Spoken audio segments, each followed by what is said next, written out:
सन 34 में तो आप लोग 20-25 के रहे होंगे। अब सोच लीजिए कि सन 16 में मैं पैदा हुआ हूँ ओह, और सन 34 में ये हुआ। सन 30 में एक कॉन्फ्रेंस और किया था हमने, ये डी आर भट्टाचार्य साहब इलाहाबाद में। हाँ, वो हर साल करते थे। हाँ, उसमें संतू बाबू वगैरह सब थे, वीरू मिश्र का जमाना था। हाँ, वीरू मिश्र बैठे थे और सहावत हुसैन खान साहब और इनायत खान, ये सब सभी लोग थे। तो उसमें हमने यही केदारे की गठ हमारे मामू ने चढ़ा दिया था। उस वक्त अभी भाई 16 के पैदा थे, सन 30 में ये कॉन्फ्रेंस हो रही। तो इतने दिन में वो रियाज वाज करके चढ़ा गया, तो हमको लेके गए थे। तो एक तरफ बड़े मामू बैठे, एक तरफ छोटे मामू, बीच में हम बैठ गए, छोटे थे। वो गठ को लेके चले तो ज़रा ठीक हो गया, मालिक की मेहरबानी से लोग बड़े खुश हुए। तो वहाँ का तमगा हमको उस ज़माने में प्योर चांदी वो अब तमगा हमारे पास अब तक मौजूद है। तो सन 30 की कॉन्फ्रेंस किया, फिर उसके बाद ये सब जो बनारस में हुई है नागरिक प्रचारणी में ये किया, फिर उसके बाद कलकत्ता निकल गए, फिर अब तो चला तो चला। अच्छा खान साहब, एक और सुर याद आ गया जी, बहुत बचपन में सुने थे आपके साथ से, तिलक कामोद। तिलक कामोद आपके घराने की बड़ी मशहूर चीज। अरे वो हमारे मामा तो कहते थे कि जब चाहूँ रुला दूँ, जब चाहूँ हंसा दूँ। तो ये तो उनके पास बात थी, अपने पास तो नहीं है बाबा। हम बस सुन के थोड़ा सा करते रहे हैं, वो है। लेकिन ये भी चीज़ ऐसी है क्या है, अगर वाकई मूड बन गया है तो उसके ढंग कुछ और होते हैं और उसमें कुछ और कैफियत पैदा होती है, तब वो बात पैदा होती है। वैसे गाने के बजाने के लिए फरमाइश आ गई, कर दिया, चलो भाई। हमारे पिताजी राय कृष्णदास जी कहा करते थे, एक किस्सा सुना था बुजुर्गों से कि तिलक कामोद असल में ये पनिहारिनों का गाना था। हाँ, तो पहले के ज़माने में बड़े बड़े उस्ताद पालकियों पर चलते थे और बड़ी लंबी लंबी सफ़र करते थे जी, और कुएं के पास पालकी रख दी गई, हाँ, पानी पी लिया, कुछ खाना खा लिया, कुछ कहारों को आराम मिल गया। हाँ, तो वे कोई बड़े उस्ताद जा रहे थे, वो नाम भी बतलाते थे, अब तो ख्याल से उतर गया। तो उन्होंने गांव वालियों की धुन सुनी, तो वो उनके जहन में उतर गई। बड़ी मीठी थी, सुरीली थी, दर्दीली थी। फिर उन्होंने आ करके उसको मश्क करके जो बनाया और फिर उसका जब बारीकी से हिसाब देखा तो उन्होंने कहा कि ये एक हिस्सा कुछ इसका कुछ कामोद की तरफ जाता है, एक तिलक राग की तरफ जाता है, और इस तरह तिलक कामोद हुआ। और फिर आपके घराने में तो धूम मचा दी तिलक कामोद की। तो आपकी गतें ऐसी थीं और उसमें ऐसा है आनंद भैया कि वो जो बंदिशें बनी हैं वो हमारे घर की बनी नहीं है। अच्छा, वो कब की बनी है, किसने बनाया था, जैसा कि आपने दौरान गुफ्तगू में कहा है कि वो पालकी पर आते थे और वहाँ बैठ के सुनते थे और करते थे, तो वो उनके बस की बात थी, वो उन्होंने किया। हम लोगों के पास जो चीज़ आई है वो ही सुनते सुनाते सीखते पढ़ते यहाँ तक आ गई। अब रहा ये कि उसका अभ्यास करना, रियाज उसको किस ढंग से करना है, वो हमारे बुजुर्गों ने किया और उसका थोड़ा सा हमें भी कुछ मिला। तो ये आपके मामू साहब तो अली बख्श खान साहब। जी हाँ, अली बख्श। हाँ, मैंने उनका दर्शन किया है। जी जी जी। और बड़े भारी जानकार माने जाते थे। अरे उनकी जिंदगी तो ज़्यादा से ज़्यादा वही बालाजी मंदिर के पास, हाँ, बस वही। हाँ। तो इस शहनाई के साज के बारे में भी कुछ हमारे श्रोताओं को आप बताइए कि इसकी क्या खूबियां हैं और कैसे है। खूबियाँ कुछ नहीं, शहनाई वही है जो बाजार में बजती है, जो लोग बजाते हैं, उसमें हमने कोई चेंज नहीं किया है। सिर्फ फर्क ये है कि इसके रियाज का ढंग अलग है। अब ये बहुत इंपॉर्टेंट चीज़ है।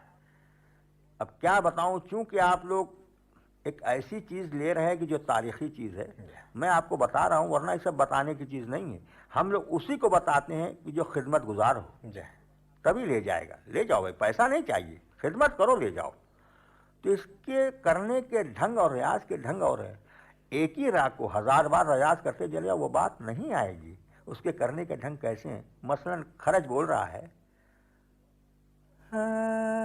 ये है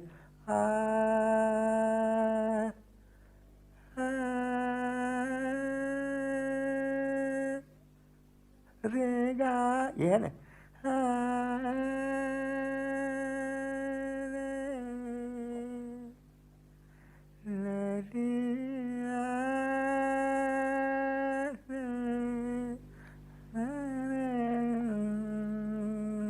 तो कितनी देर हमने रिकब बोला है, कितनी देर गंधार बोला है, तो अब हम खरच पर आए। कि खर्च कितनी देर बोलेगा, ये करना पड़ेगा। दवा है दवा, जैसे दवा में उतने वजन की चीज पर तो इतनी देर करना पड़ेगा, तब वो बात आती, और उसको रोज करना पड़ेगा। ये और जैसे आजकल थोड़ा सा किया और आगे बढ़ गए।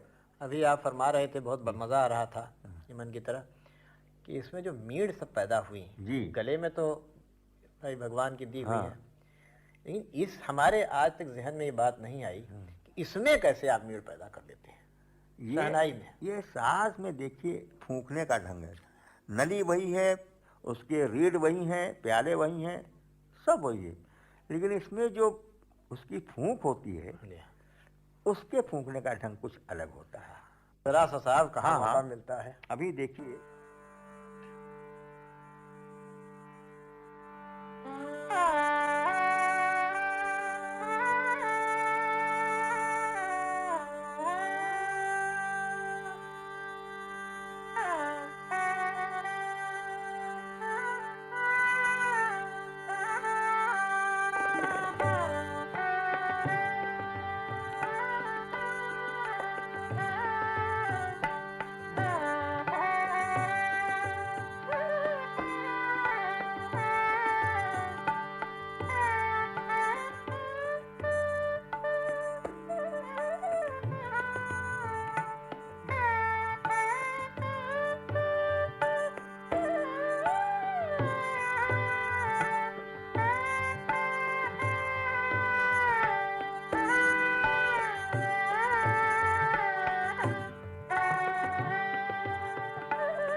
वाह, तिलक्का मौत की जो बात हुई तो आपने साकार कर दिया। आपको ज़रूर लगता होगा, हम लोगों को भी लगता है कि इसमें खो गए, कहीं और चले गए, कहीं लौ लग गई। जी। तो अब जैसे इस समय तिलक्का मौत में तो ऐसे ही लग रहा था कि लौ लग गई आपको। हाँ, ये चूंकि आपकी फरमाइश और इस वक्त ये चीज़ बैक वक्त तो चल रही है, लेकिन हम इसमें ये दावा तो नहीं कर सकेंगे। इसका होता है राग रसोई पागरी, जो मैंने पहले कर दिया। कभी कभी होता है एक ही राग को 1000 बार गाया बजाय, लेकिन एक मरतबा उसी राग को उस कलाकार को हमेशा याद रहेगा, कभी नहीं भूलेगा। तो ऐसी चीज़ बहुत मुश्किल से होगी।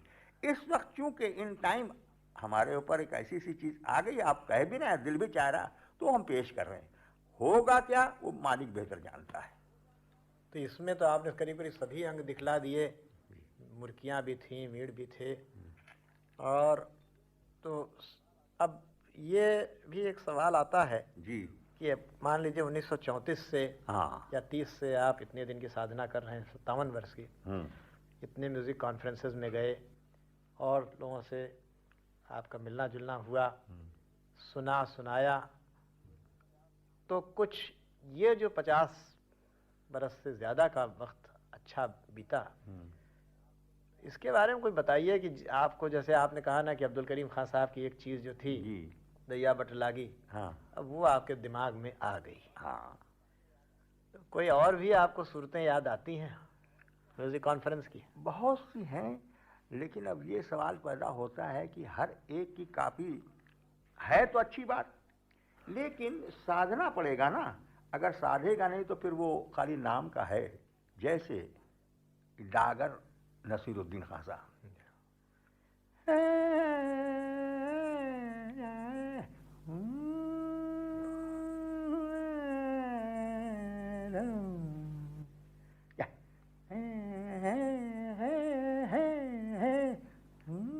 अब ये गए,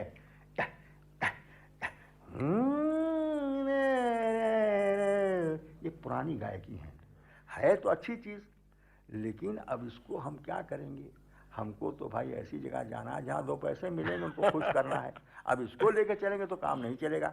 लेकिन ऐसा है कि कभी कभी कॉन्फ्रेंसों में, कभी गुनीजनों के जत्थे में अगर ये चीज़ लेके चले तो लोगों ने डांट दी कि भाई खान साहब आप गमक पैदा कर रहे हैं। ये गमक का काम जो यहाँ से चलता है, डागर खानदान के लोग यहाँ से, उसको भी साथ दिया, लेकिन बेईमानी नहीं करना है, ये चीज़ है। अब जैसे ये हिंडोल आपने हाँ। ध्रुपद का जी जी। फरमाया, तो ये तो खैर राग भी उसके हाँ। मुकाबले का है। तो ये जो बहुत से ऐसे राग हैं उनमें लोग आजकल ध्रुपद वगैरह शुरू कर रहे हैं, जी। तो जो शायद उसके लिए माकूल नहीं मालूम पड़ते। तो हाँ। आपको भी ऐसी भावना लगी? नहीं, ध्रुपद धमार ये सब है बड़ी कदीम चीज़, बहुत ज़माने की और है अच्छी चीज़। इसमें जो बोल और तालों की बात पैदा होती है, वो मात्रे हैं, इधर बोल है, साथ साथ चला, अगर ज़रा चूका इसी में तो वो है, ज़रा चूका हो गया, तो इसमें वो है बात तो बड़ी अच्छी। और ये पुरानी चीज़ है, परंपरा से चली आ रही, अब उसको छोड़ दिया लोगों ने क्योंकि मुश्किल है। और वो रसीदी चीज़ आजकल की दुनिया में जैसे वो ज़रा उसमें कम है वो बातें, तो ऐसी सूरत में चीज़ तो अच्छी है लेकिन ले क्यों नहीं रहे, इसलिए कि मुश्किल भी है और इसमें वो बात वो अदा भी नहीं कर पाएंगे जो पहले कर गए हैं लोग। ख्याल अस्थाई अंतरा में तो ये कि 2-4 ताने पढ़ने के बाद निकल गए वो आगे। फैयाज खान साहब के आलाप में भी तो कोई ध्रुपद अरे था? क्या कहना है, फैयाज खान साहब का भी मैं काल हूँ, बहुत उम्दा। और उनमें एक ख़ास बात ये भी थी कि उनकी आवाज़ कलाम में भी मज़ा आता। क्या बात है। न छेड़ो तो बाजा, लेकिन कहाँ है वो?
बाद जब शुरू होते थे कैसे कैसे बोल अरे क्या मजा आता था, क्या बात है। और हम चाहते हैं आनंद भैया, यकीन मानिए दिल चाहता है भाई रेडियो स्टेशन से ये पुराने रिकॉर्ड कभी सुनाओ तो हम आपको हाजिर करेंगे। अच्छा, ये फैयाज खान साहब की तो आवाज़ की आपने पहचान कर ली, जो खनक थी वो आज हमने जिंदा देख ली, सुन ली। तो ये जो अलग अलग घरानों के अलग अलग सब चीज़ें थी, राम भंडार की मिठाई हम लोग खाते थे, दास का पेड़ा खाते थे, अब आप क्या कुछ ये 50-60 वर्षों में ये पाते हैं कि सब घुल मिल करके उतने साफ नहीं रह गए? नहीं, हुआ ये ना कि उधर काम इधर, इधर काम उधर, हुआ नहीं, वो अच्छी चीज़ है, ले रहे हो, हम कब कहते हैं कि ना लो, हमारे गुरु का कौल था, अगर अच्छी चीज़ है तो तुम ले लो और उसको सजो। ये एक किस्म का गुलदस्ता है। जी हाँ। किसी ने ये फूल, कोई ये फूल लाया, कोई वो फूल लाया, कोई सब इकट्ठा कर दो कि क्या मज़ा आ जाता है। तो ये तो है, लेकिन सच भी तो बोलो, वाह। और ये नहीं, बस यही नहीं है। तो इकट्ठा तो किया आपने, किराना भी इकट्ठा किया और आगरा भी इकट्ठा किया और डागर भी इकट्ठा किया, लेकिन नाम किसी का नहीं ले रहे हो, तो वो गलत हो जाएगा। ये गलत है। हमारे गुरु ने हमको यही सिखाया, ये नहीं करना है। अगर लिया है, सुना है, सीखा नहीं है, सुना है, तो भी नाम ले लो कि हमने इतना टुकड़ा सुना था, क्या बुरा है। हमने कभी ऐसा ना किया ना हमको ये तालीम मिली, हम हमेशा यही पुकारते रहे और करते हैं अब तक। जहाँ कोई तारीफ आई किसी चीज़ पर, गमक का काम, हाँ वो ये माफ़ कीजिएगा नसीरुद्दीन खान साहब को सुना था, भाई ये फैयाज खान साहब को इतना टुकड़ा है, खान साहब, ये अब्दुल करीम खान का, ये सब होता रहता है, उसमें हमारा क्या गया है। अरे सारा काम तो हमारे मामू को बताया हुआ, सब तो हम करते हैं, इतना टुकड़ा जमीन तो वो है। हाँ हाँ। बुंदू खान साहब को भी सुना? बुंदा खान साहब को सुना, बहुत ऊंचे थे। हाँ हाँ, वो दूसरे ढंग के थे, सारंगी उनकी बजती थी, और क्या कहना है, सुभान अल्लाह, वो पुरानी रीत रस्म वाले थे। जी हाँ हाँ। अच्छा खान साहब, हम लोगों को, बहुत लोगों को तो आपका सुनने का मौका ऑल इंडिया रेडियो से भी जी हुआ, और मेरा ख्याल है कि सन 34-35 से ज़रूर आप ऑल इंडिया रेडियो को सब चीज़ें दे रहे हैं। बिल्कुल। तो आपको कैसा लगा ये कि जब आपकी चीज़ों का ऑल इंडिया रेडियो से प्रचार हो रहा है? असल ये है आनंद भैया कि वो हम लोग पहले कॉन्फ्रेंस किया। सन 30 की हमने पहले कॉन्फ्रेंस किया, उसके बाद फिर आए 34-35 से सब चला हिसाब, लखनऊ की कॉन्फ्रेंस किया। लेकिन सन 38 में लखनऊ रेडियो स्टेशन खुला और हमको खूब याद है कि हम दोनों भाई का प्रोग्राम, हमारा प्रोग्राम नहीं था, हमारे भाई के नाम शमशुद्दीन खां के नाम से प्रोग्राम था, उनके साथ में हम थे। लेकिन 3 महीना पहले कॉन्ट्रैक्ट आ गया था और हम लोगों ने साइन कर दिया था। आपकी तस्वीर ऊपर पर पहले पेज पर छपी थी इंडियन लिसनर के, हरे रंग का कवर था। जी जी जी। तो हम लोग, और सिर्फ ये कि भाई रेडियो में चलो जरा दुनिया सुने, तो वहाँ हम लोग जो गए तो रियाज खूब ठनाठन चढ़ी हुई। तो वहाँ के ऑर्केस्ट्रा वालों ने मजाक उड़ाया, हमारी शहनाई बजेगी हमारे रेडियो में शहनाई बजेगी। फिर लखनऊ माशाल्लाह, वाह वाह वाह वाह, हम लोग के कान में आए, हम लोग चुपचाप बैठे। इतने में धर्मानंद तिवारी में खूब याद है, इस सन 38 की बात कह रहा हूँ, 16 और 18 अप्रैल सन 38 पूरा है, खूब हमें याद है। और प्रोग्राम जो धर्मानंद तिवारी आए, वो कहे खां साहब जरा सा ऑडिशन में, कहा हाँ। बैठ गए दोनों भाई। तो हम लोगों ने उस वक्त 10:30 बजा था दिन का, टोड़ी धमक के गए और सार जर्क बर्क था बिल्कुल। तो उसके बाद जितने ऑर्केस्ट्रा वाले सब, तो धर्मानंद तिवारी कहते, अरे खां साहब मैं आपका क्या ऑडिशन लूँगा, बिल्कुल यही कहते। और शाम के आइटम में यही तमाम लोग भर गया मजमा स्टूडियो में। और उस वक्त बेगम अख्तर भी ये लोग अपना जाती थी प्रोग्राम करने, जमीला कानपुर की आती थी, बड़े बड़े कलाकार आते हैं, ये मुश्ताक हुसैन खां साहब रामपुरी। तो हम लोग प्रोग्राम, बस पहला आइटम जो किया है, उसके बाद एडवानी साहब थे उस जमाने में रेडियो स्टेशन डायरेक्टर, वो आए, कहीं कि जाने कैसे शहनाई बजाते हैं, उनका मतलब है कि ऐसा हमने सुने ही नहीं। और फौरन भट्टाचार्य, एन.आर. भट्टाचार्य, इनको ऑर्डर दिया, हसीब साहब थे, उनको ऑर्डर दिया कि इनका 3 महीने का कॉन्ट्रैक्ट करो। और हमको, हम जैसे प्यासे भूखे हैं इस तरीके से हमने साइन कर दिया, हमका भाई जल्दी से लो, हर 15 दिन पर होता है। वो प्रोग्राम किया। तो सही बात तो ये है कि हम रेडियो स्टेशन का शुक्रिया अदा करते हैं, इसलिए बेईमानी, वही फिर बेईमानी नहीं करना है, हम असल में इसी के आगे बढ़े हैं। हमको दुनिया ने जो सुना है रेडियो स्टेशन के जरिए, वो लखनऊ बहुत प्यारा हमें, वहाँ से हमारा प्रोग्राम हुआ, दुनिया ने सुना। अब उसके बाद प्रोग्राम करने के बाद जब हम निकले हैं वहाँ बाहर, तो क्या हालत मजमा की हुई, अब हम क्या बताएं आप। अरे भाई वही पार्टी आई, भरे हुए हैं। गए 2 दिन के लिए बम्बई रेडियो स्टेशन में, और जब उनको मालूम हुआ कि आ गए हैं, और हमारा पहला आइटम ललत बजाया था, ललत, तो वहीं आगे सब लोग रेडियो स्टेशन, खां साहब कहाँ ठहरे, कैसे प्रोग्राम। और वक्त प्रोग्राम क्या करते थे मालूम है आपको, 100 रुपया। जमाना दूसरा था, लेकिन उस 100 रुपये में भी बड़े ऐश आराम के साथ एक प्रोग्राम का 100 रुपया। लेकिन ये ब्याज से कब की, सन 41-42 की। तो नतीजा ये हुआ कि मालिक की मेहरबानी से रेडियो स्टेशन का शुक्रिया अदा करता हूँ, बहुत बहुत बधाई देता हूँ कि ये एक ऐसी चीज़ निकली कि बहुत से कलाकारों को आगे बढ़ा दिया। थोड़ा चलते चलते बनारस अंग पर हम आपसे सुन लें 2-4 मिनट बात में, अगर आपकी तबीयत टाइम तो। बहुत हो गया आनंद भैया। अच्छा, और अब हम चलेंगे भी, लेकिन आपका हुक्म है तो लीजिए, वो भी हम सुना देते हैं। तो ये बनारस के हम लोग हैं, और बनारस की जो रंगतें हैं जी, जिनको कि न लखनऊ वाले, माफ़ कीजिएगा, पा सके, न रामपुर वाले पा सके, न ग्वालियर वाले, न पंजाब वाले, तो इसके बारे में कुछ थोड़ा सा हमारे श्रोता लोग आपसे जानना चाहते हैं। हमारा ख्याल ये है कि बनारस जो है, अब हम क्या बताएं, हमारा पहले बचपन का जो नाम हमारा है, इसमें सुरों के तासीरात बहुत अच्छे किस्म के आए हैं, और नाम से मिलता है बनारस। वाह, ये पहले वाला नाम जो हमें याद है, वो बनारस, कहीं तो बनाया जाता है या पहले से बना तैयार है। तो ऐसी सूरत में हम थोड़ा सा नक्शा पेश करते हैं, हम सब तो क्या पेश कर सकेंगे, लेकिन थोड़ा सा नक्शा। रस बना रहा है। ले भैया, ले भैया।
बहुत ही अच्छा हुआ।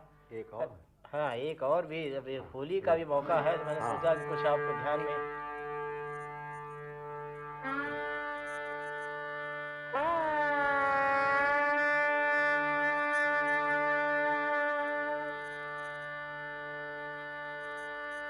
ये एक बहुत पुरानी होली की धुन बजा रहे हैं हम, बहुत पुरानी। जो अब आजकल गाई नहीं जाती। लो भैया।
उसको नमस्कार। कहते थे कि दर मस्त दीवार मस्त। हाँ। अब खान साहब बस 1 मिनट आपका वक्त और लेना चाहते हैं, जो आपके साहबान और साथ में आए हैं आपके परिवार के, जी जी जी। वो क्या क्या साज बजा रहे हैं, उनके नाम भी आ जाएं इसमें। ये देखिए, ये सुर सनाई पर हैं कालिदास, हाँ। और ये हारमोनियम का सुर जो दे रहे हैं ये मोहम्मद हसनैन नाम है, हमारे पोते हैं। अच्छा वाह। अच्छा, और ये हैं मुमताज़ हुसैन, शहनाई पर संगत कर रहे हैं, ये हैं हमारे भांजे। अच्छा। और वो जो तबला बजा रहे हैं वो छोटे लड़के हैं, अरे इनको तो नाजिम हुसैन। कौन नहीं जानता। और ऐसे और भी हैं आपके खानदान में लेकिन इसी बस विद्या चल चल रहा रही है, हमको तो बड़ी खुशी हम है। तो ये नहीं जानते भाई, रियाज करो, खुद ब खुद दुनिया पुकार लेगी। हाँ, देखिए, सबसे बड़ी पुकार जो आपकी पहुंचती है वो ईश्वर तक पहुंचती है। नाद ब्रह्म है, इससे बढ़ के क्या है। और काशी का हम लोग गौरव है, शंकर जी की नगरी है। बेशक बेशक। भगवान आपको और ऊंचा पहुंचाए, और उसके साथ साथ हमारी इज्जत भी बढ़े, काशी की इज्जत भी बढ़े।